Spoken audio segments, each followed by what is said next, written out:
Good day, everyone, and a warm welcome to our second quarter earnings call for Mahindra and Mahindra. First of all, very warm wishes to all of you on this festive season as well as your families. We are so glad you can be here in person, and also want to thank everybody who's online. For the main presentation today, we have our Managing Director and CEO, Dr. Anish Shah, ED and CEO of our Auto and Farm business, Mr. Rajesh Jejurikar, and our Group CFO, Manoj Bhatt. We will take questions towards the end of the session. And for those who are attending online, you can post your questions on the web chat. As a reminder, this meeting is being recorded. And just for the purpose of completeness, I do want to read out our safe harbor statement. Certain statements in this meeting with regard to our future growth prospects are forward-looking statements which involve a number of risks and uncertainties that could cause actual results to differ materially from those in such forward-looking statements. Okay. With this, I'd now like to hand over to Dr. Shah for his opening remarks. Thank you. Thanks, Amar. Let me start by wishing everyone a very happy Diwali. And thanks for making the time on Dhanteras. Hopefully we won't go too late into the evening, so everyone can get home well in time. We've got an exciting set of results. This time, strong operating performance across our businesses, except for TechM, and we've seen the TechM details in their analyst call, but we can go through some details here as well. Rapid growth in auto, profit up 2x, but beyond profit, it's also the continued demand for our models, the path to electric, a number of things that are not reflected in the profit numbers that are very positive in terms of how the auto business is really going forward. Farm has been resilient despite a tough market, and you've seen the market being sort of flat, a little declining in this quarter, but we expect it to be flat for the year. And the business has gained 150 basis points of market share. Not easy to do when you're 40% plus, but that again has been a very strong operating performance for the business. Mahindra Finance has done extremely well on its objective of asset quality, which was the number one objective that we had outlined, and we'll talk more about that. We will also talk about the implications that it has had on profits for this year, because the sharp improvement in asset quality last year in the same quarter resulted in a lot of provision releases, which obviously are not replicable in future as you go on. And those provision releases last year led to higher profits last year, which has resulted in a year-over-year variance that's negative. And that is really due to those write-backs, or largely due to the write-backs. There are some other factors that we'll talk about. Growth gems are on track. A 2.5 time increase in profit, but here again, the profit number, while it's there, is not something we're really focused on for growth gems. What we're looking at is the path to growing 5x in the next 5 to 7 years. And many of our businesses are solidly on that path. There are some that are finalizing, developing their plans and starting implementation along that path. So that's really the number that is more important. So while 2.5 looks very good, I'm just going to sort of put that aside and not focus as much on profit or current quarter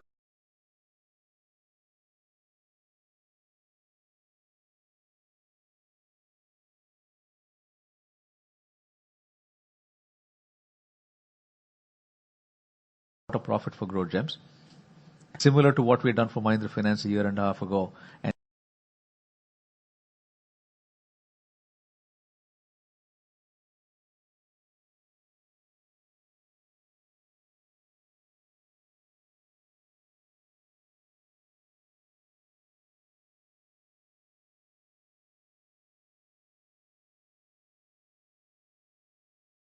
And that's something we'll allow Mohit to come on board and really talk about that. From an ROE standpoint, as well as an EPS growth standpoint, so ROE is at 20%. EPS growth is at 18% for the first half of the year. And I will again reiterate that our ROE target continues to be at 18% only. We are not increasing that. But we will likely have some quarters where we are higher. Maybe some when we are slightly lower, but it should be really 18% as our target as we go forward.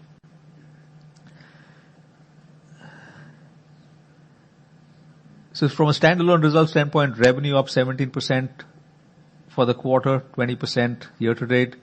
Profits, as we talked about, up 67% for the quarter, 79% year to date. Consolidated, respective numbers are 15 and 17% on revenue. And you see the impact of SEL or Swaraj Engines Limited. We had bought shares from Kirloskar last year in this quarter, and that share purchase triggered an accounting change and a 564 crore gain as a result of, not an accounting change, but the accounting laws essentially had us take a gain here because we had to fair value that investment. And that 4 crore gain last year is really not operational. And that's something, as we exclude, gives us a 6% growth for the quarter and 33% year to date. So we had shared our approach in terms of our businesses, which is auto and farm, capitalize on market leadership. TechM and Mahindra Finance unlock full potential, and growth gems with a 5x challenge. Auto and farm continue to do very well to capitalize on market leadership. And you see that in the numbers, but as I've said earlier, more than numbers in market share and margin expansion and cash generation and things that are happening for the future as well. And Rajesh will go through a lot of details on that front.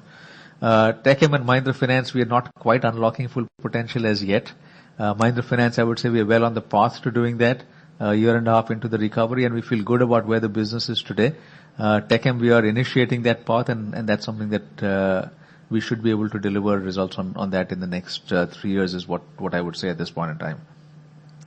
And growth gems, I'll talk about specific examples on three-wheelers, on real estate, on Sustain, which really are on a very strong track right now, and a few others that are getting on that track. So with regard to auto and farm, again, the headlines here are SUV revenues up 28%. LCV market share is up 280 basis points, which again is a remarkable number when we are at 45% plus market share in that space. And with this 280, we go to 49.6. Margins are up 200 basis points, again, driven by operating leverage here. Farm, resilient despite the industry decline we've seen. The launch of both Oja and Naya Swaraj is a big milestone. Oja, there's a whole range of tractors. Typically, you don't see so many launches in one point in time, and that's something the team has been able to achieve. And this really sets up for success, in fact, not just in the near future, but over the next couple of decades, because this is a tractor that competes directly with one of our key competitors from Japan. This has been based on the Mitsubishi platform from Japan as well, and has been received very well in the market, and really will be a mainstay for certain segments of the market. International markets do remain muted. One aspect of that is the runaway inflation in Turkey, where the business actually is still doing very well, but we have to apply accounting standards for inflation, and that does cause profit impact in the short term. In the longer term, we still see a very strong positivity around this business. Market shares up, farm machinery revenues up 35%. So this is an area, again, I've talked about as a huge growth potential. And to be very honest, I think 35 should be higher. So I'm not standing here and saying it's a great number at 35%. It's one that we actually have to see grow even faster as we go forward. And farm profits are down, which I will highlight at 7%, because of the lower volumes and the operating leverage with it. Auto profit is greater than 1,000 crore for the quarter, up 2x, and on a good track. Let me spend some time on Mahindra Finance. And I start with the 4 commitments that have been made for Mahindra Finance. Asset quality, digital transformation, diversification, and partnerships. Asset quality, as you can see here, has improved dramatically. Here we put GS2 and GS3 because both of them have a direct impact on provisions and losses. So the combined GS2, GS3 was 21.9% not too long ago. It is 10% today. That translates to a GS3 number of 4.3%, which is in a sense the lowest ever and a very, very strong number for the business to be at. What we have highlighted here is as we saw improvement through last year, that improvement resulted in provision write-backs, which increased profits. So you see a number of 19.8 in the first quarter last year going to 16.4 in the second quarter. And that 3.4 percentage points or 340 basis points resulted in a 345 crore provision write-back last year. As the curve is flatter now, those write-backs will not repeat. And this year we had a provision of 276 crore, part of it driven by seasonality as well. The first half always tends to be a little more than the second half. And as a result, PAT is lower by 200 crores plus, 213 crores to be exact. So that's one big driver of the change in profits. There is another factor which is a smaller impact here, which is NIMs have been lower than what we expected. 30 basis points lower than what we had expected, a little more versus last year. And a combination of both of those two have impacted this quarter's earnings, or more importantly, the variance between last year and this quarter's earnings. Coming back to the rest of the points, strong progress on digital transformation. There are some milestones that have been reached already. Share of non-cash collections, for example, is 70% now. Number of initiatives around increased customer experience, digital for the customer in terms of lending. So all of those things have put the business on a good track. Diversification is working well. The SME portfolio is growing nicely. We're again careful about growing it the right way, making sure that it's the right credit risk that we are taking, and not just growing rapidly, because that sometimes can cause problems from a credit standpoint. Leasing has grown quite significantly as well, which is an important driver from a Mahindra Finance standpoint, because in many cases there you would also have non-interest income, which can be a big positive for the company. The vehicle prime segment has grown nicely, and the partnerships have been put in place, and we see a lot of potential from co-lending with these partnerships. So that gives us a lot of confidence around where Mahindra Finance is today. I will go a little deeper on credit costs because we have seen a structural improvement in asset quality. And all of that does not flow into this quarter's numbers. In fact, it will not. It will take a little more time to flow into this quarter's numbers. You see GS2 plus GS3 again coming down significantly. Provisions had gone down to a level where it was actually a write back. So this is annual, not by quarter. So last year as a whole, we had 1.4% of the book being written back from a provision standpoint. That obviously is not sustainable because you will have sort of flat to a certain level of provisions once the credit or once the GS2 and GS3 lines are flat. End losses have been going down as well. The dotted line here is what is the expectation for the third and fourth quarter. We are not putting specific numbers around that, but Mahindra Finance has put a number around an expectation of a credit cost of 1.5 to 1.7% to close the year, as compared to 2.3% today. And 2.3 is also a function of first half versus second half, which the business has seen over the years. And that's the reason why we feel good about where asset quality is and the structural change, which will result in lower credit costs as we go forward, and more stability as well as we go forward.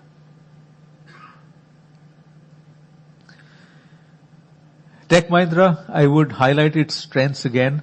Very deep client relationships, I would say among the best in the industry from a customer centricity standpoint. Strong end-to-end offerings across multiple domains, leadership in telecom, deep expertise in manufacturing as well. At the same time, we've got some challenges from a revenue mix, both geography as well as verticals. Margins have been lower than its peers, and that's something that many of you have pointed out over time as well. Acquisitions have not gone very well. Again, something that you have pointed out and you're right about. We have not been able to get all the synergy that we needed from those acquisitions, and some of that cleanup is now underway. So there are a number of actions we've listed here, some which have started already, some that will need to take place. But this will really get translated into a very detailed transformation plan that Mohit will present. It is not right for me to present that, so it is something that Mohit's going to have to commit.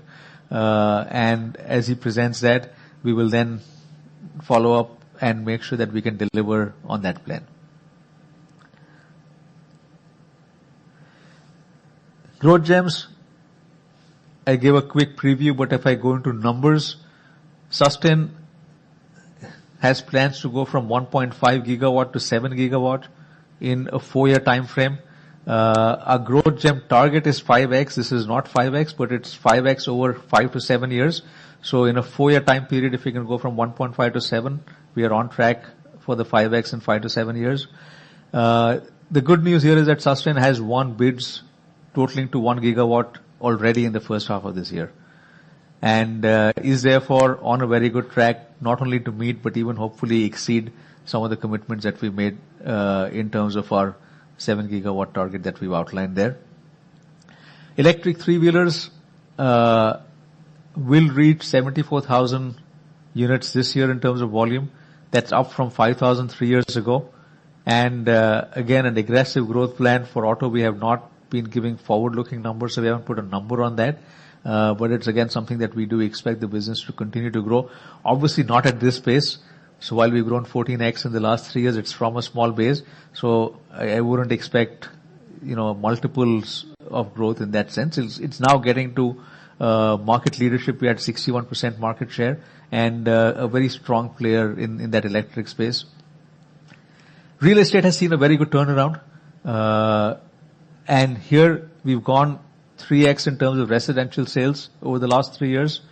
And again, the business has publicly committed to a target of going up to 8,000 crores of residential sales in F28, which is again up almost 4x from here if you take 2 and ignore the plus. So on a very strong track in terms of what a growth gem should be delivering. There are 3 others that are, I would say, a little behind the first 3 because they are now just finalizing the plans or have finalized the plans and are focusing on execution of those plans. They're hospitality, logistics, and classic legends. But for all 3, the plans really are to grow 5x in the next 5 to 7 years. So again, very stiff targets. These are not easy targets to achieve. But we feel good about where the businesses are today and how they're proceeding to be on that path. So I'll end my section with my favorite page, which is again ROE and EPS growth. We continue to keep that consistent delivery. We were at 19.9 for last year, so we've got that 0.1 to get to 20% for EPS, or rather for ROE. But as I said, I'll repeat, which is target for us there is not 20, it's 18. So we'll stay with that. And from an EPS growth standpoint, the first half gives us an 18% EPS growth. With that, I'll request Rajesh to take us through the auto and farm deep dive. Thanks, Anish.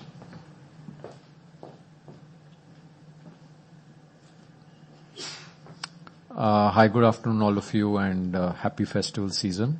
I believe some of you are at home for Dhanteras, and others are heading on to a call at 5:30. Amaz kind of warned us that we need to get done by 5:30. I don't know if you saw that, Anish. So I will try to go fast on these slides so that we have enough time for Q&A.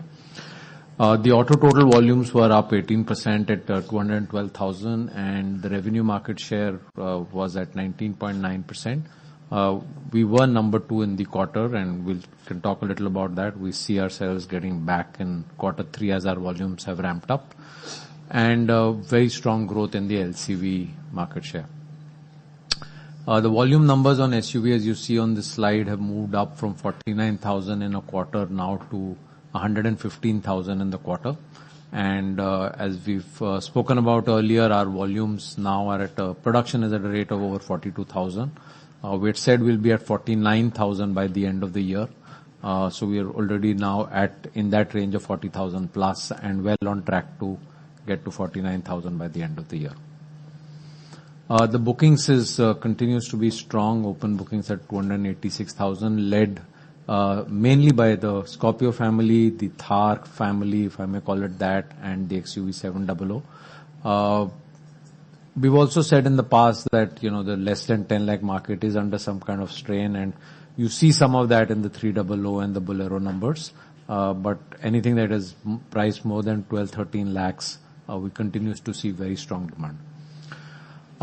There have been questions in the past on, you know, how much of the billing numbers are translating into deliveries and offtake and so on. So just putting some data out, and if there are more questions, we can talk about it in the Q&A. In Q2, our average dealer stock has been 30 days, which is in line. That's the average, not the month end. In line with the norm that we would expect given the variant portfolio. As I mentioned last time, we are keeping the priority of customer sequence intact. That means if we are billing something unexpectedly at the end of the month, the customer may need some time to, you know, either choose their date or arrange finance or whatever. We would give the customer that time and not say, if you don't have the money tomorrow,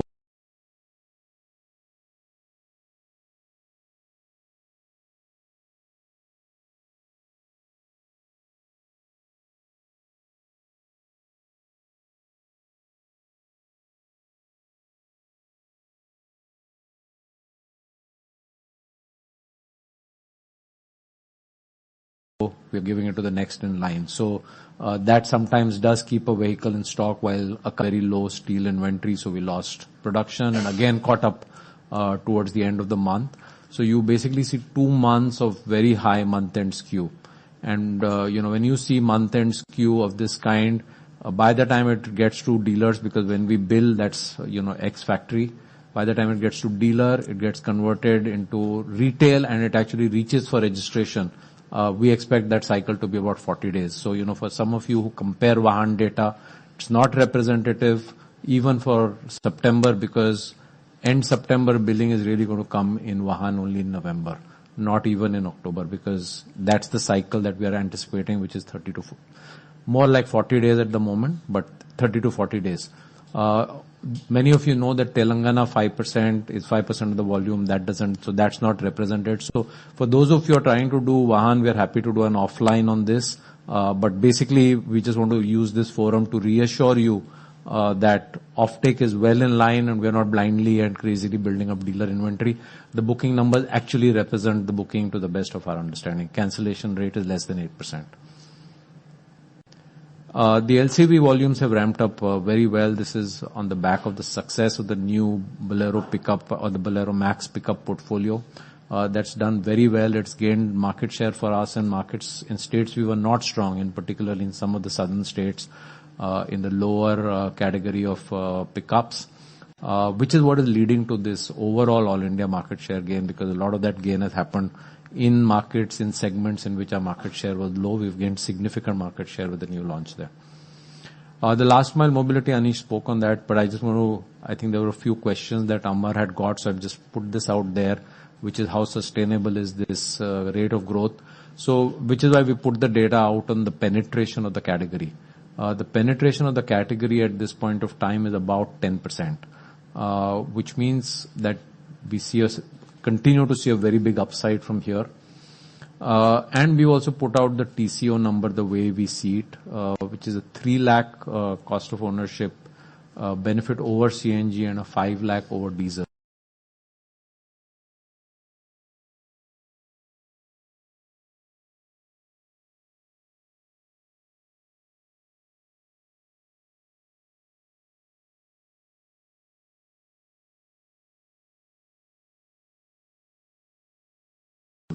Now, this is what makes the electric three-wheeler proposition. I just want to kind of clarify on this slide what is the 7.9 and the 9% gap, which some of you had. I think Amar has answered most of you, but I'll recap for those of you who didn't get the benefit of Amar's response. Basically, in the 7.9, you know, we're trying to keep this as clear on operating performance. There was, as you see here, a 210 crore gain that we had on asset and business transfer of some of the assets, primarily Jito, from M&M to last mile mobility. The gain of 210 crores is not counted in the 7.9%. So the 7.9% represents a pure operating performance representation. so that you get comparability. And of course, many of you have spoken about when will our margins go back to F19. We are waiting to see what the next question is, but at least for now, we are okay on the F19 as things stand right now. On the FES side, the industry is down. We are down lesser because we've gained 1.5% market share. There are a variety of reasons. One is the April sales of Navratra in this year got preponed to March. The festival season has moved from September to October. So, these are reasons we knew and anticipated. I think what has played out after our last meeting in August is the monsoon spread in South has not been very good. Maharashtra has been a little slow. So these states have been a little slower than what we anticipated. The North markets are actually doing pretty good. This share represents our share and our leadership, and the Q2 market share is amongst our best ever. Three significant launches that we've been talking about. One is two products, one from Mahindra and one from Swaraj in the lightweight segment. We've gained well in the market over the Q2 with these two launches. Depending on which application you look at, the size of that market is between 50,000 to 90,000. We've spoken about that. Our market share here has been way below our average market share, national market share for the brands. And hence any gain that we're making here is actually pushing our national market share up. We've done the Naya Swaraj launch. Most of you would have seen some communication around that, which has Dhoni, who's actually a customer of the brand on his farm in near Ranchi, endorsing that. And in line with the overall new brand identity, we continue to upgrade our signages. Anish spoke about farm machinery, the 35% growth. Q2 223 is a good number. It's 35% growth. Some of you had asked last time, are we sure we'll get to 40% growth? And I had said that anything less than that, we would be disappointed. That comment holds. We do hope that we will end the year at about 40% growth over the previous year. Manoj is going to clarify on this, but I won't take too much time. The 564 is a gain that we made last year when we acquired in Swaraj Engines, Kirloskar Oil Engines shareholding, which was around 17% odd. It moved from being an associate to being a subsidiary because we now have 51%. And as it became a subsidiary, we gained mark to market on that investment. And that was a 564 crore gain that we had shown in last year's numbers. And so we are showing you with and without that for comparability. The core tractor margin, as you can see here, I'm just focusing on that. The farm standalone now has a series of other things added to it. So we show Powerall now in this, which we were not showing earlier. That's our genset business. We have also added some numbers of Solarize, which was a separate company. Solarize is there, right? No, sorry. Solarize is not there. Powerall is there. Powerall is there. And of course, farm machinery sales are as part of the farm standalone. So the core tractor business in a way represents everything we sell in India plus what we export from India. So it represents the total tractor business. We've dropped 1 percentage points, which could, in a way, can be explained on three counts. One is Q1 to Q2, there is a difference in operating leverage, which would be about 1%. However, there have been three reasonably big one-time expenses, which is the launch of Oja, the launch of Naya Swaraj, and the launch of Swaraj tractor. So typically, as Anish said, in the tractor industry, you don't see so much launch happening together. So that's all happened together. That contributes to about 0.9% as a one-time. There's some mix impact of Oja, whose margin is lower than the average margin of tractors. So that's 0.2. So actually, we've offset the operating leverage in a manner of speaking from Q1 to Q2. And hence we feel that given the volatility or given the industry being under pressure, the margin performance is actually at a good level. We're just flagging off here to kind of set expectations that in Q3, we have a big spend on both tractors and auto on the World Cup sponsorship. Most of you would have seen the communication. Again, we would treat that as a one-time expense. We haven't really done anything big on our brands over the last 2-3 years, either tractors or auto.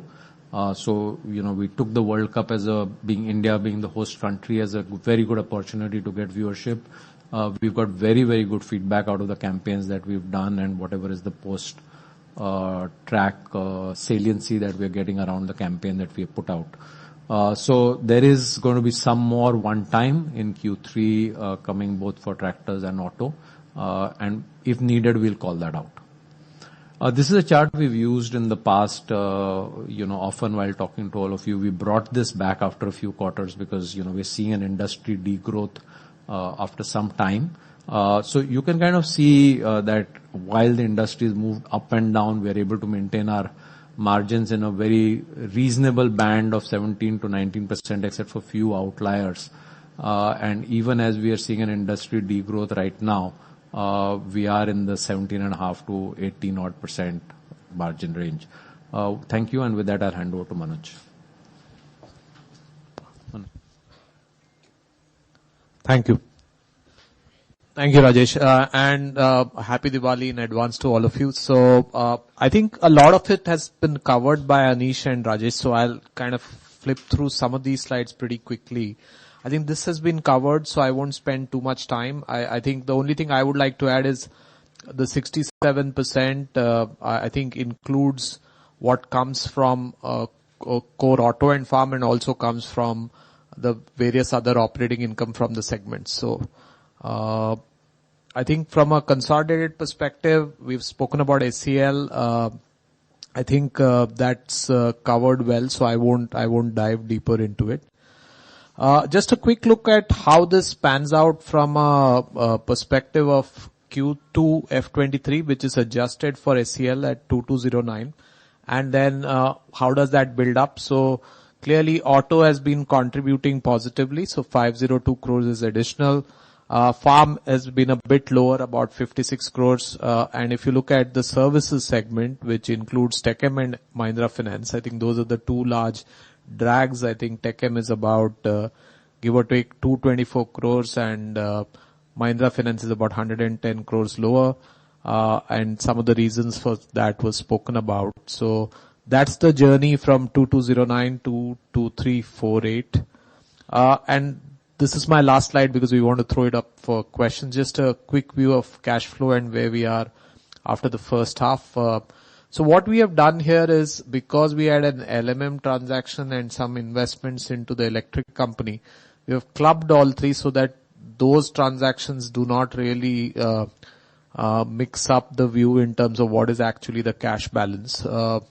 So if you look at it, I think 2-3 points here. One is from a net cash generation perspective, almost 5,000 crores of net cash generated during this 6 months. And the second thing is that we have repaid debt of almost 3,400 crores. Our current gross debt is about 1,500 crores, so which is the lowest it's been for a while, and that's something which I think is been enabled by the strong cash generation in the business.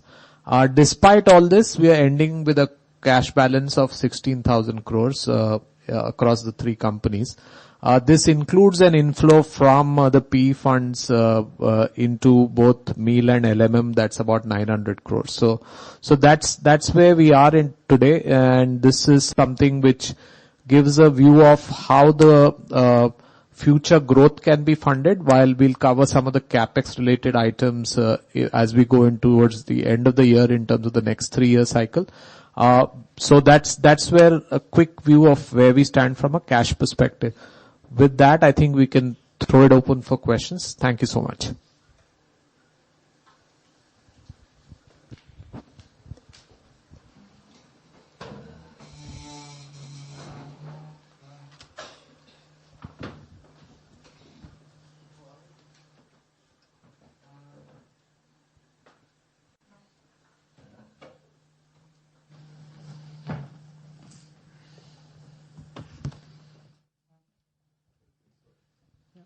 Thank you.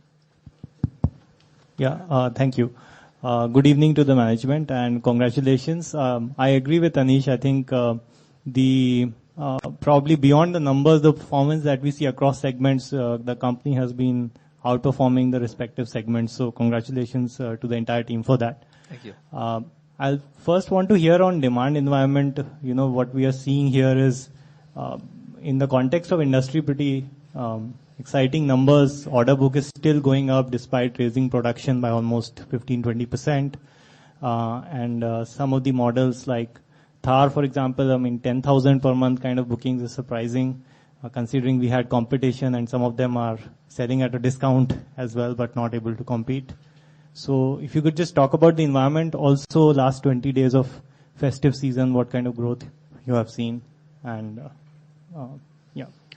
Thanks. So on the auto side, I would think anything priced more than, let's say, 13-14 lakhs, we see demand momentum continuing to be strong. Anything below 10-12 lakhs is a little stretched. So, we don't see the same momentum in that segment, and I think that's a little because of the inflationary pressures that we've seen, and it'll probably take a few months for that to pick up. Right now, we have only 2 products which really come into that. Some part of those products do cross 10 lakhs, which is 300 and the Bolero Neo range. So from a offtake point of view, we remain positive. To your comments on, the booking, Thar 4-wheel drive continued to remain strong at its earlier level, while the rear-wheel drive got a whole new lot of customers coming in, and that's what is, keeping the booking pipeline going, and we're, I think, selling very good numbers now, 6,000 odd, and are fully maxed out on that capacity at the moment. So Thar is doing very well. 700 demand continues to be very strong on the higher end versions. So we have been able to bring down waiting period on the lower end versions, which is below the AX7, AX7L. But the demand is very strong on the high end. So that as we ramp up, that's one of the challenges that we face, because we're not getting the right mix necessarily from a supply standpoint of view. The big surprise for us has been Scorpio Classic, which is really getting very healthy bookings, and maybe it's a combination of the refresh look and the aspirational value created by Scorpio N, which has got the demand going. We had thought that once we start supplying Scorpio N lower end versions, which, as you know, we had not done in the first 5 months, it will affect Classic demand, but it has not. So we are actually seeing 2 segments emerge. There is a Scorpio N segment and there is a Classic segment. They're different. They're not cannibalizing as much, and that's why we are seeing the Classic booking, because even in our mind, that was a watch out that, as we bring the Scorpio and lower versions, what is going to happen to Classic, and will people buy that? But they clearly are playing out differently for a variety of reasons.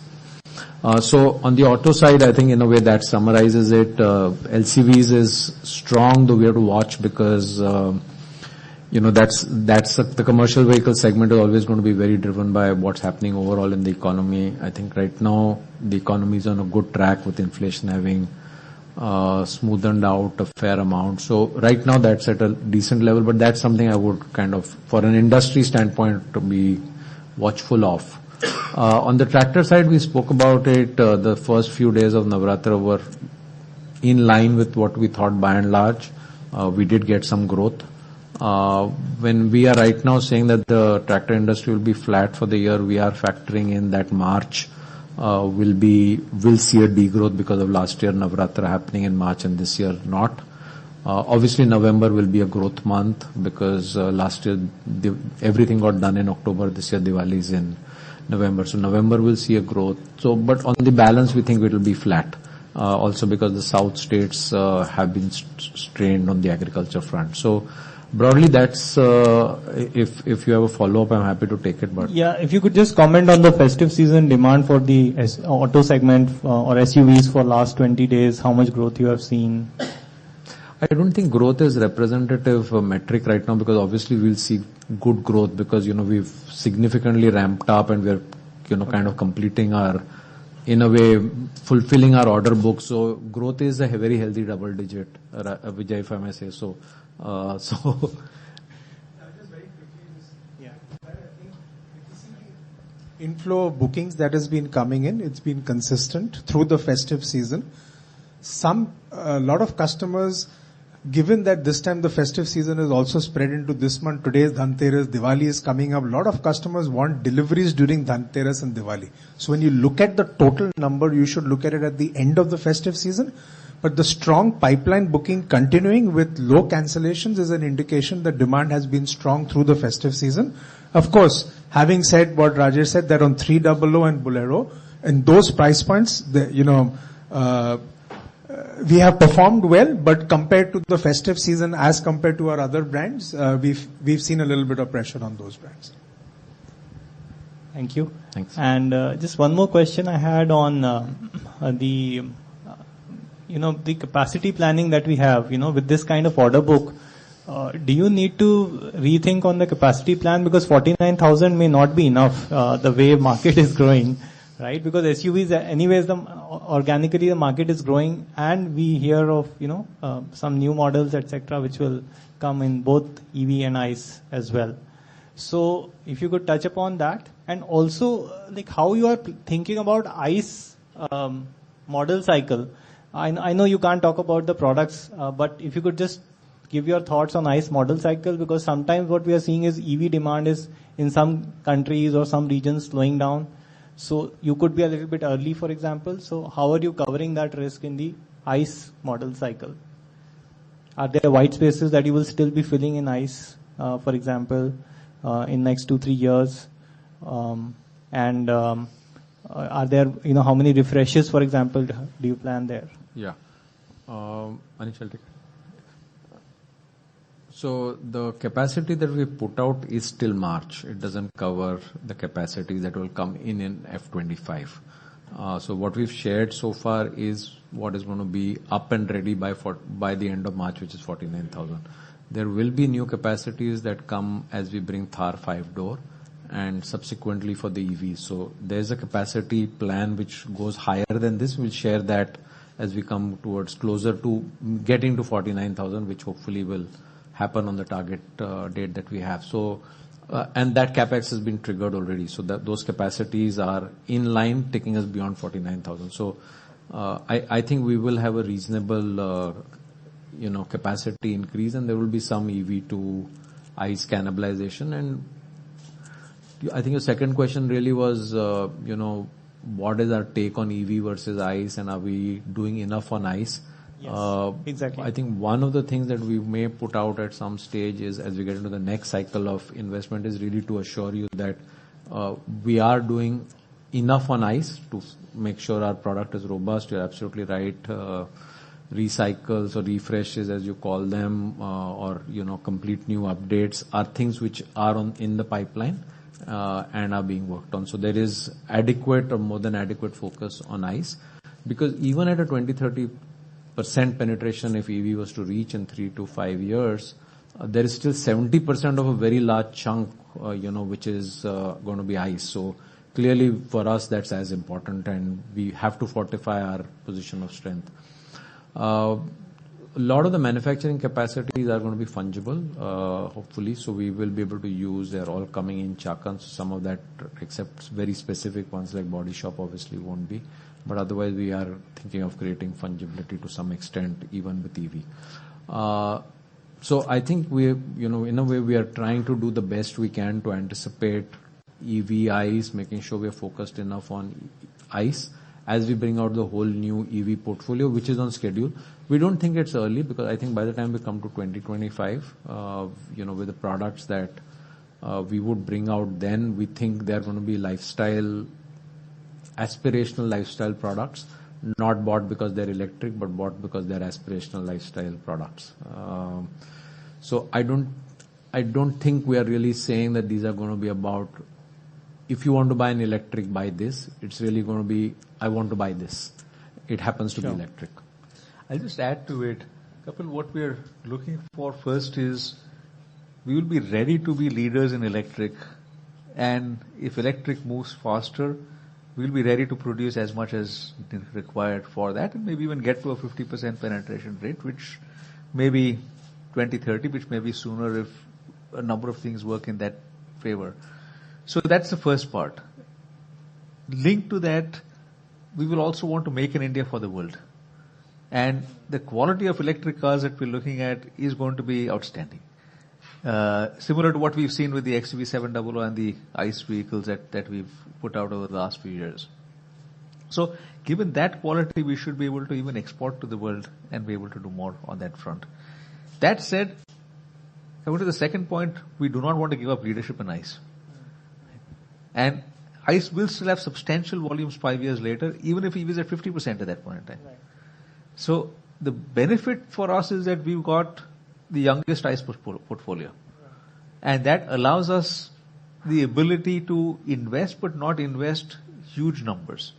But at the same time, we will invest. And when we come out with our plan for the next 3 years, we will actually show, the level of investment in ICE. So we're not going to give up on the ICE leadership. We're going to maintain that. And for some reason, if we need to continue building more ICE, that's something that we will be ready for as well. The big plus again is a lot of it is fungible. So a lot of capacity doesn't need to be built exclusively for ICE or exclusively for EV. We can change it as the demand comes on.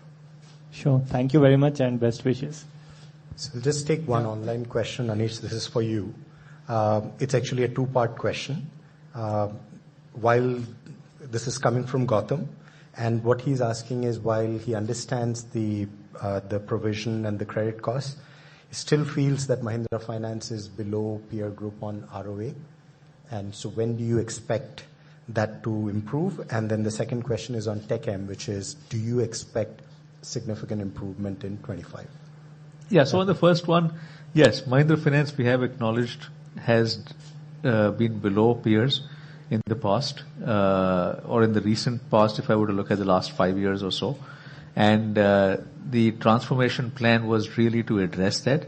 We are 1.5 years into that transformation plan, so we're not there as yet. We are on track for the 2.5% ROA that has been committed.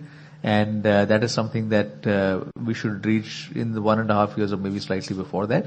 And then what we want to do is, at least in the segments that we are in, really be the leader in that, not just at par with our peers, but play a leadership role. So in response, 1.5 years is what I would say it will require to complete what we look at from a transformation perspective. And TechM, if you can just repeat that question, Aman? Whether fiscal year 25 is expected to be a big turnaround year for TechM. For TechM, there are going to be two phases. One is getting back to normal, which is what normal was before what you see in the last couple of 3 or 4 quarters. And then second is to get back to get to market parity or leadership beyond that. And what I mean by that is, if we were to look at what normal was before the last 2 or 3 quarters, we were below our peers in terms of margins. So that's sort of the first phase of just getting back there. And then the second is to grow beyond that. It will require time to grow beyond that. Getting there will obviously be easier. Beyond that requires a number of structural changes. It started already. A new organization is in place. Delivery head is coming to run delivery across the entire organization. That's been centralized now. That's essential for us to be able to drive the level of margins that we need to drive. And there are a number of other levers that will need to be pulled in order to be able to get to market parity and market leadership. So here again, I would not set the expectation that next year is a turnaround year and turnaround will be complete. I do feel it will take about 3 years. At the same time, it is up to Mohit to come in and present his plan, and that is what he will do after he takes over as CEO, and which is the reason why it's unfair of me to sort of present a specific plan here and say that Mohit has a magic wand and he's going to come in and turn it around in 25. That will not happen. But we are going to be on a track for a solid turnaround for that business and get it on market parity or market leadership after that. Yeah. Hello. Yeah, good evening. This is Jay Kale from Elara Securities. My first question is on your EV business. We've had your XUV400 now for over 6 months. If you could just speak a little bit about your key learnings in this space, and how you plan to incorporate those into, bettering your experience once your born electric vehicle platform comes in. Because we've seen globally many of the legacy OEMs have given out statements that, this space is a little more difficult than what was earlier thought of, both from demand as well as profitability affordability specifically. So how do you plan to address that in your EV space going forward with Born Electrics? And do you ascribe to this view that this is a little more difficult than what was earlier thought of? Okay, so first, I think 3 parts to the question. One is related to 400, what's happening there. The second is what's happening to our Born Electric portfolio. And third is a generic comment on what's happening around the world and, is EV penetration going to be hard to drive and what others are saying about it. So on 400, we had said we want to back end our sales towards the end of this year. We had said that for a reason because we had wanted to make a set of upgrades to the product from the product we had launched earlier last year. That's on way, should start anytime now. And as that happens, we will start ramping up. There are other changes planned and upgrades planned as we go along. So we will see an uptick from the volumes that you're seeing at the moment, which are low, and they're intentionally low.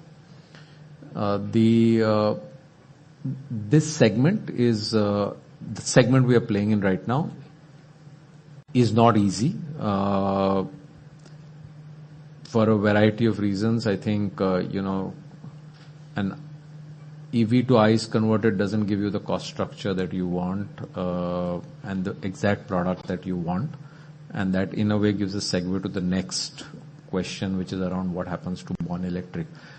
They're incomparable because, we've thought through the Born Electric strategy as a holistic strategy. It's an in-glow platform with very high commonality across everything that's going to come on it, almost 80% commonality of the platform. On that, we are creating a series of top hats. As Anish said, they're being designed as world-class products. Some of you have got a glimpse of them. And a lot of the media saw them, and I know many of you talk to media very closely, the media who had come to Cape Town. We had shown them, design intent ready BO5 in a very close group, and they were actually awed by what they saw. They never expected what we had shown out as the initial proto, which, many people asked, is this just a concept? And we had said, no, the final product is going to be at least 95% of that, and it is. So the products are coming out exceedingly well. We've been driving some of those on the road. We've run several thousand, 300,000, will you said, kilometers of these new products which are under validation. So we are on a very good path, and they're going to be wow products. So I wouldn't compare them to 400. I think these products are a league apart. I mean, without trying to demean our own current product, but I think that's the leap that technology will take with every time you think about the future in a new emerging space. So these products are going to be a leap ahead. I'm just going back to the response I'd given to Kapil's question. The way we are going to be marketing this is around lifestyle. We are not thinking about this as this is an EV which has to penetrate ICE. And that's why, at least from our own internal strategy point of view, what we really say is what is going to be EV as a mix, as a part of our SUV mix. Because we know that many of our customers are the right profile from a point of view of EV purchase. Example, they're multi-car households, so range anxiety is a lesser of an issue. Psychographically, they're a little more inclined to climate. They are the kind of people who want to stand out, be differentiated. So the role of tech, the role of design is going to play a very key role. EV driving creates a completely different experience because it's super quiet and super smooth, very peppy. So, and our customers buy us for these reasons, and they should buy our electric for the same reason. So really, the way we are thinking about it is, here is a new lifestyle experience which carries our brand and our brand DNA to electric. Electric is a form, is not the strategy. Let's put it that way, right? So electric is enabling us to create products which are going to be very tech savvy, super beautifully designed, and they're standout designs, as some of you have seen them. And we think that is what will create the category. As we've done with some of our more recent launches, even with the earlier launches going back to Scorpio, 500, 700. These are all products which have come in and created a category where none existed. And really, we think our Born Electric strategy is going to be about that.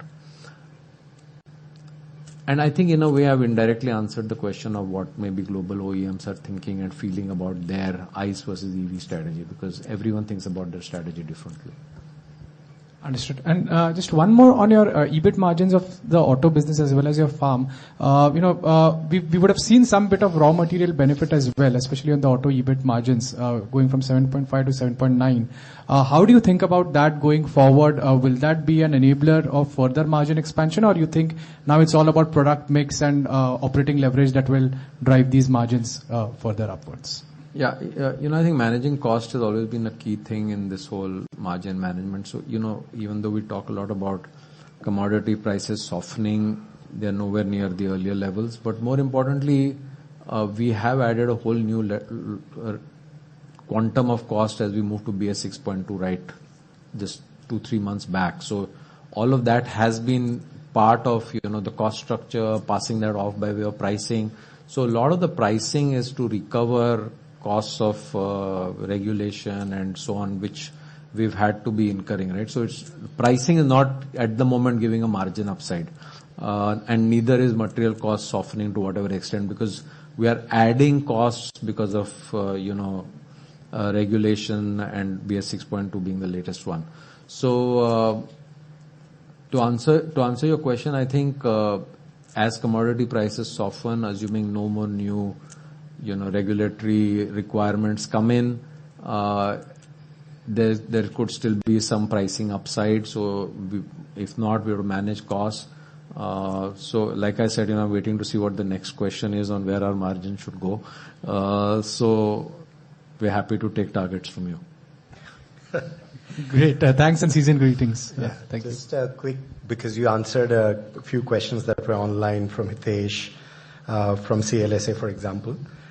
He did ask, where do you see this going? So maybe you might want to answer that. But before that, Anish, a question for you, online again. A lot of cash on the balance sheet. How do you see this being deployed for the growth gems? I was waiting for that question to come. I knew that was going to come, and it just was, how soon is that going to come? So again, the good news is there is a lot of cash on the balance sheet, and this is after repaying 3,500 crores of debt as well. So we would have been close to 20,000 crores without that repayment. And the way we're thinking about it right now is we want to ensure that our auto business, farm business, and our services businesses have the capital that they will need to grow. For auto and farm, we're going to come back, and for services, we're going to come back in the next couple of quarters to talk about the next 3 years in terms of where that is headed. The principles remain the same, and I will reiterate them, which is auto and farm cash will not be used for services businesses, one. Second is we're going to keep a very high bar in anything we do in terms of deployment of capital. Third is we're going to keep an even higher bar, which is extremely high, to look at anything outside our current footprint, because that's something we're not planning or we're not looking at things at this stage. So those principles don't change. And that will beg the question, okay, then what are you going to do with all this cash? I think some of it we will look at how do we return it to shareholders. Some of it we will look at what do we need to deploy to build our businesses out 5x. If you want to build businesses 5x, yes, that will require some capital, and our growth gems will get some of that, again, from the services component of what we generate. And as you saw today as well, we are separating out again every quarter what we generate from services. So from the first half of the year, we've generated more than 2,000 crores in services. So that's part of what will continue.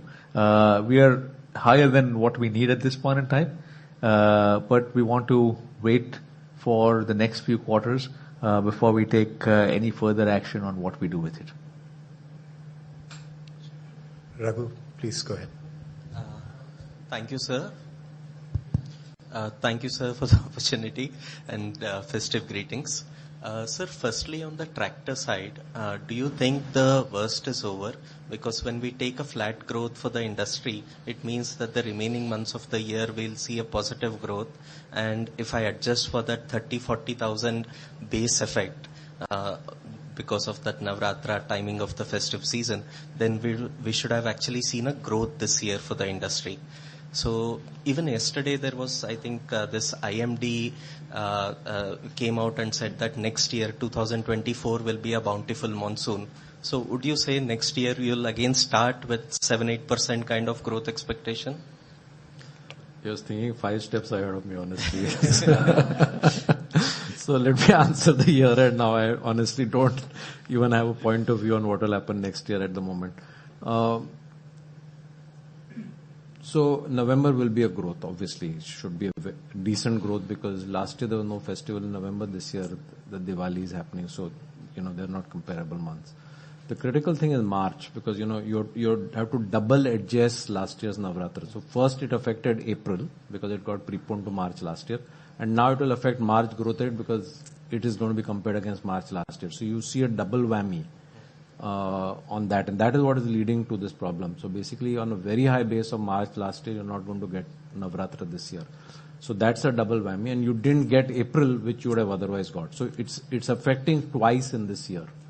And that's the reason we are kind of saying that, yes, while there could be growth over the next few months, March will be the dampener. And how much of a dampener it is, we will know only when March is over, honestly.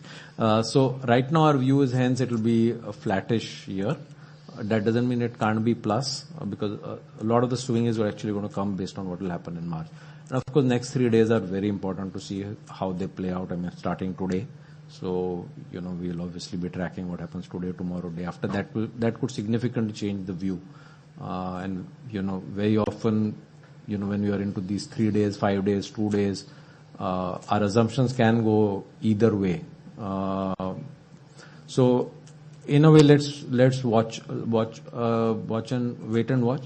Next year, we will get, I think, just to answer your question without getting into the monsoon effect, I think we'll get the benefit of this year having moderated the base somewhat, plus the Navratra problem in a way moves to give a benefit next year on the base effect, because you will get Navratra in April in F25, so you will get the benefit over this year. So let's stay optimistic for F25. Of course, it's an election year, and we've got to see what happens in the first quarter when the elections actually happen. What effect does that have on the ground? So there are multiple things to watch for, but I think I'm focusing more on the answer on F24 rather than F25 at the moment. Thanks for that, sir. And on the electric three-wheeler, last 2-3 years, the thought process has been that the TCO is much favorable for electric compared to CNG and diesel. But despite that, there has been some challenges for people to accept an electric vehicle over CNG. In terms of what challenges you have encountered, be it the range anxiety or the charging ecosystem, and what is changing which is helping this kind of growth, and how do you see your capacity and potential ahead?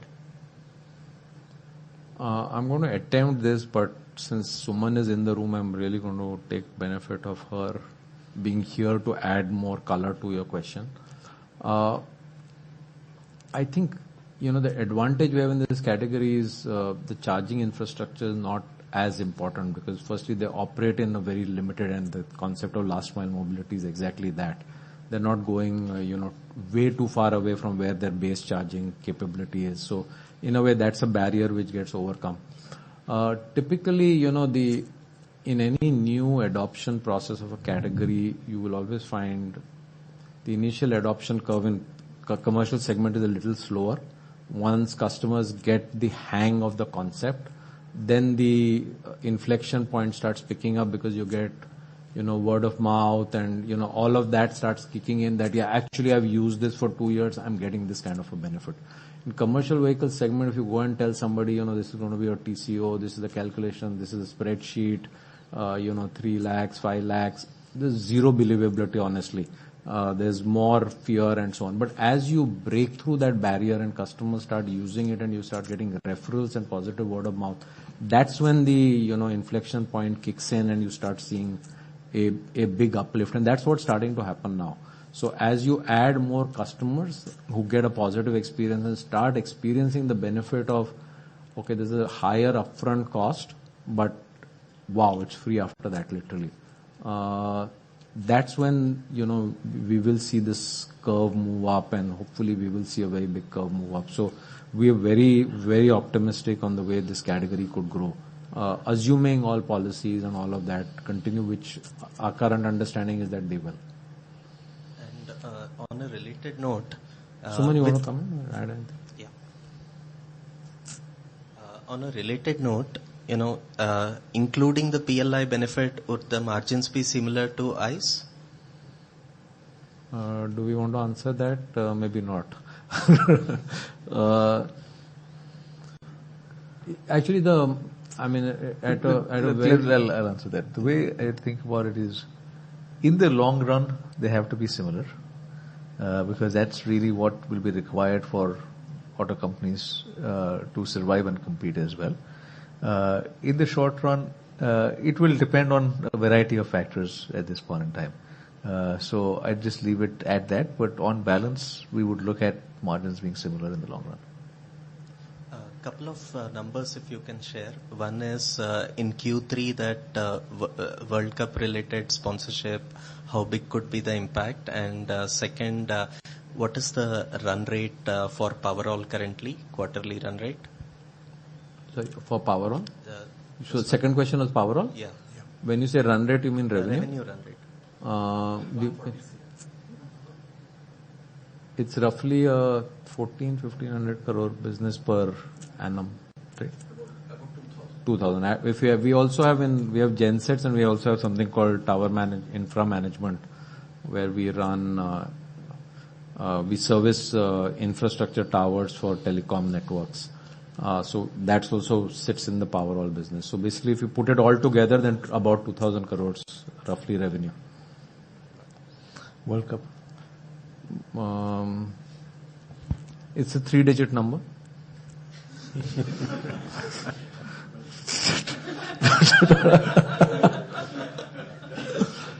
In rupees crores.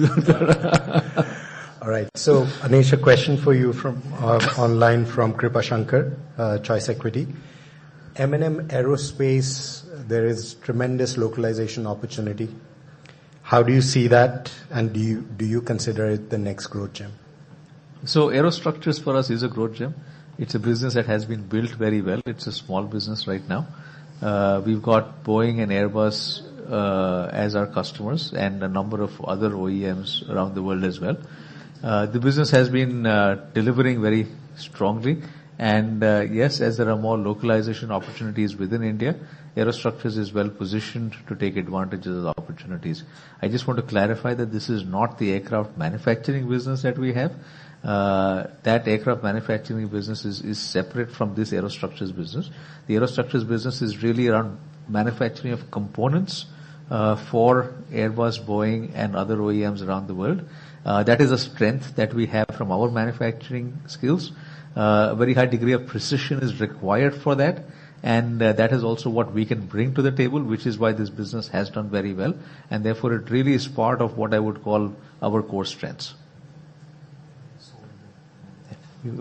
Yeah, and we have announced as of yesterday or day before that the aircraft business has been sold.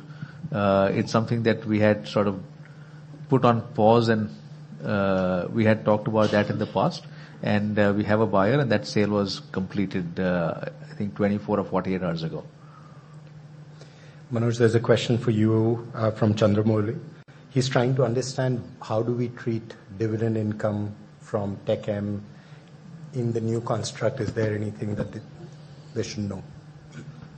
So first of all, let me back up to what was the construct, so that I think there's some clarity. So what we said is fundamentally, while there are two divisions, or maybe three, including Powerol, which is part of M&M as an operating business, that was what the conventional treatment was.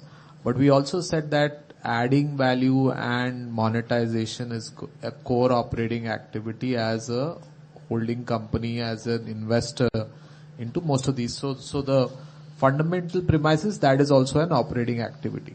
If that is an operating activity, whether we make gains through dividends, whether we make through monetization, so any income from JVs, subsidiaries and associates is categorized under a separate line called other operating income from JV subsidiaries. So in a way, the revenue line now So if you look at the revenue, initially it was revenue line and other income. The revenue line also includes other operating revenue from activities which are pertaining to any of these events. So dividends will be treated as other operating income and be part of revenues. What that does is, from a like-to-like basis, if I have to look at old versus new, is it adds it to the EBITDA line and so on and so forth, which was in the past coming much below. It is now coming ahead, and that is why I think you're seeing some of a difference. I mean, I'm open to suggestions if we can make it easier for you guys to reconcile the two, but I think that's the essential thing. And the reason being that what we wanted to do is that as we look at standalone or consolidated, as we look at our segments and as we look at how businesses are owned and managed, they should also own through in terms of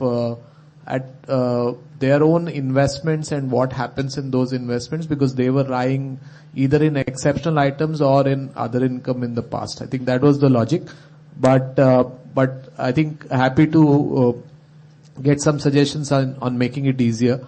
And Amar, I think that kind of addresses the question, I hope, or was he looking for more specific? That's exactly right. All right. Yeah, and I'll just add, I'll rather highlight two parts here. One is direct ownership and accountability for each business. So nothing can be sort of put out separately that they're not accountable for. And second is we are in services businesses to create more value for our shareholders. And we believe that we can do that better than others in that industry. And that is the reason why that is being classified as operating income, because that's really the value that has been created for our shareholders. And we will continue to monetize, we will continue to generate dividends from the services businesses. That's part of our model. Amin, please go ahead. Sorry, we'll come to you in a second. Yeah. Yes. Hi. So on the EV side, I don't know if you can comment on this, because if we read the news these days, it looks like a certain global OEM has entered India already 5 times. Now, so without getting specific, what I wanted to understand was, has there been any conversation with the government that they might be thinking of reducing duties? And if that were to happen, does it change anything for the Indian ecosystem? Like you are investing, others are also investing, and the competitiveness of the domestic EV ecosystem. So I'll take that. I mean, I answered that in the press conference as well. And what I would say is a few things. One is, in the vehicles we have today, we have shown the ability to build world-class products that can beat everyone else. And we are now making in India for the world. On the EV side, what happens from a duty standpoint, etc., I don't know, I can't comment on. All I can say is that we welcome competitors to come in and invest in India. Right? We are happy to compete with them. We will beat them on fair terms, and we will make in India for the world. So we would welcome them to come in and invest in India and compete with us. That's good to know. And lastly, I know you didn't talk too much about Classic Legends today. Just if you can, so this space has become very exciting of late because there has been a lot of launch activity. So which obviously creates opportunities as well as new challenges for the Classic Legends business in India. So how does that change maybe in the near term the right to win or the right to play in this category? If you can share some thoughts. Classic Legends has a set of products that are unique.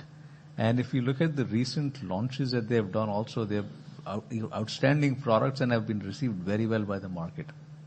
So it's a business that is playing in an area that is very lucrative from market standpoint.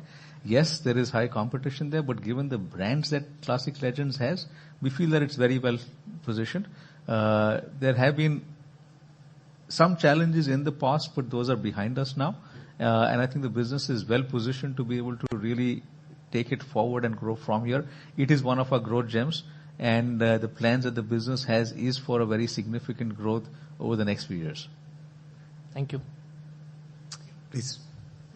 Sir, one side, your PV peer who separately mentions their EV business profitability, selling around 4,000-5,000 units a month, they are at negative 5% at EBITDA level. Similarly, two-wheeler players, the leaders are operating at negative 15-20% at EBITDA level. So with Born Electric coming in on a serious note for you from next fiscal onwards, and EBIT margin in auto being almost at 8%. So how do you look at the blended autos or specifically SUV profitability from a 3-year, 4-year perspective rather than current or FY25 and the overall 18%, what you said from that perspective? Yeah, so, our Born Electrics are coming into a separate company, which is called Mahindra Electric Automotive. So we will have to show you, as we go along the EV portfolio separately, and we would do that. Basically, I think right now the way we're thinking about it, it's not fully formed up, and Anish, you can add, is that we would want to show you core auto as it is. We would want to show EV portfolio separately and then show you blended so you can see all together. There is some EV margin that we would make in M&M through either manufacturing or other related party. We will take that and, as we've done in the past, sometimes M&M plus MBML kind of thing. So we may kind of give you a view of EV end to end, which is what we make in M&M and what we make in Mahindra Electric, so that you can see the EV portfolio separately from the ICE. That's the current thinking. We are about a year away from that, or a little more than a year away, year and a half away. But broadly, when we have the Born Electric portfolio come in, that's really how, at the moment, we are thinking about it. Yeah, I think that's fair. I just want to go back. Coming to your earlier question, I just want to expand on it in a sense. If global auto players believe in India, they should come and invest in India. Right? We want to make in India for the world. We should ask all auto players to come and make in India for the world as well. So if you believe in India, come and invest. That's all my message is. The questions from Pramod Kumar from UBS online. So multiple questions. So I'll try to combine some of them. One is for you, Rajesh. Do you see hybrids, a rethink on hybrids coming up because of what is happening in the market? And then the second question is... Can we just take one at a time, since I'm not sure. writing them here? So hybrid is basically a relatively expensive product, and only one company has an hybrid, which is, already an expensive product. So for segments in which the running or usage of the product is very high, specifically fleets, it may make sense because the fuel efficiency offsets the higher upfront investment.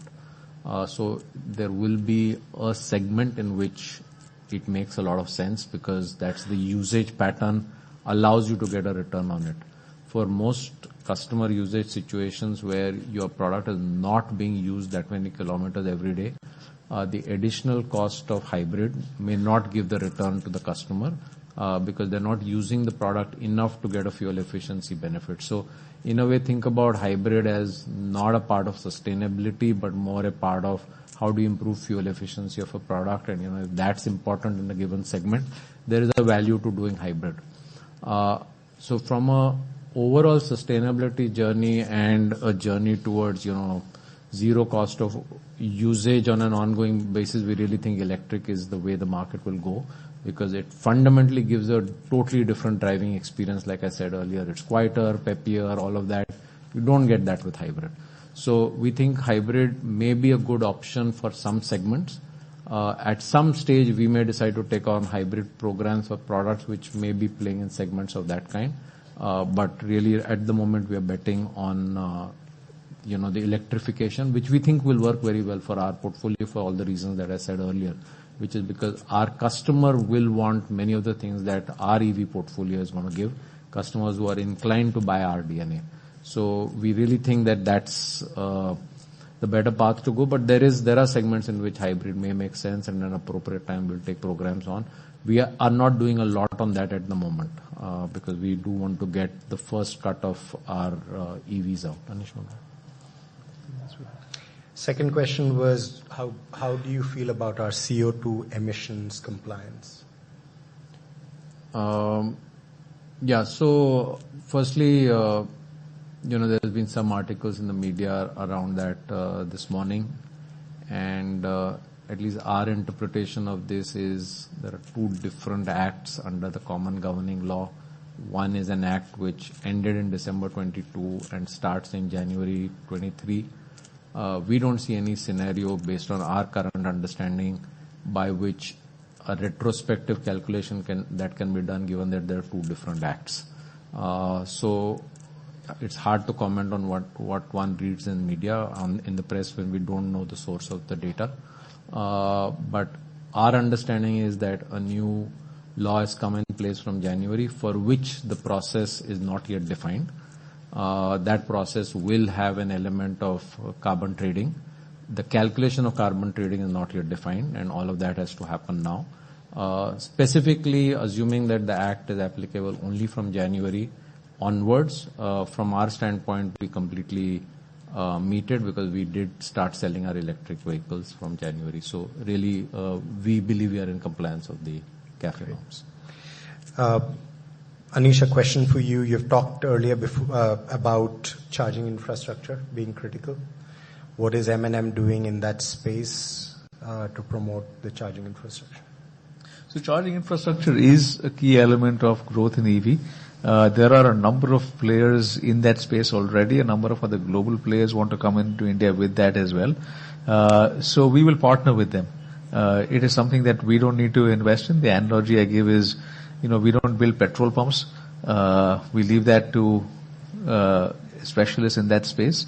And similarly, there will be specialists in charging. If others were not interested, then we would obviously have gone on that path to build an ecosystem for our vehicles. But because there's a very high degree of interest from a number of players, our best approach is to partner with them.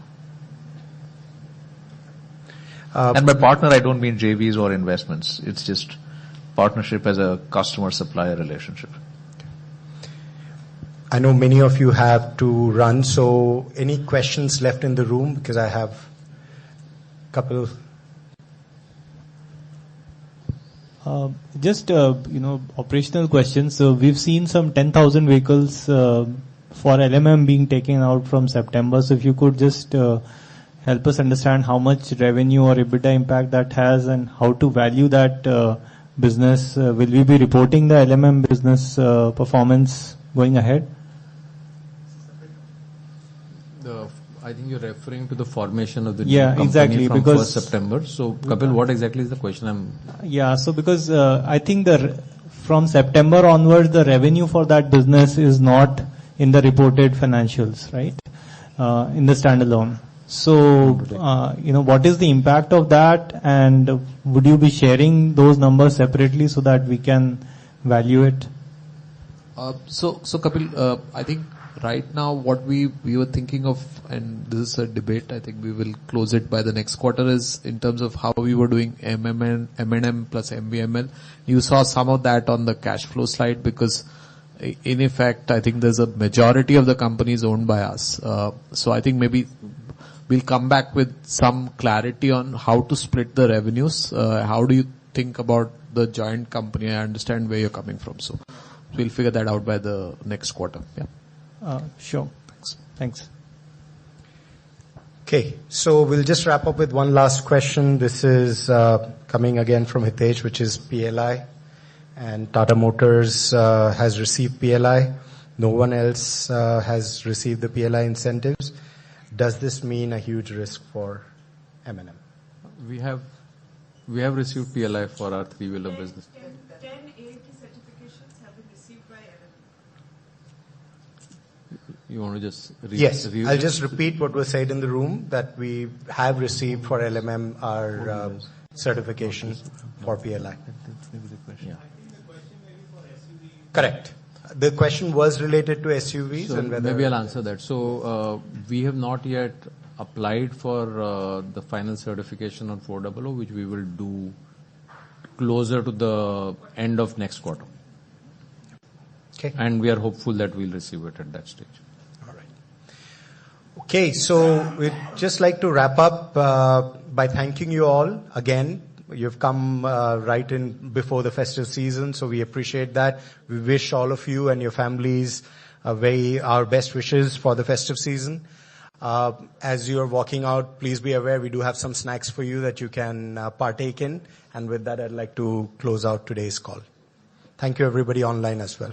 Thank you.